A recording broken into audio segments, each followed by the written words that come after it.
Hey, what's up? This is Ricardo at Parts People, and in this video, we'll outline the steps for completing a part replacement on your Dell PC.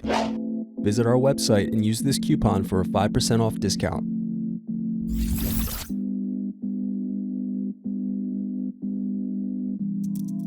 First, unscrew and slide out DVD optical drive.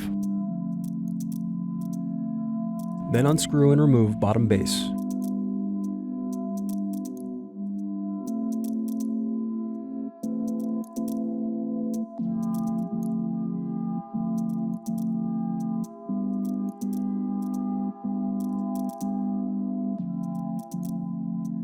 Now unscrew and disconnect battery.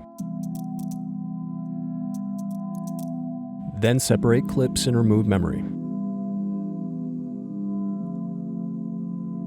Thanks for watching. Don't forget to like and subscribe if you enjoyed this video.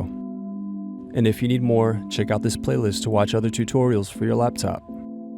You can also click here to find parts for your laptop at partspeople.com.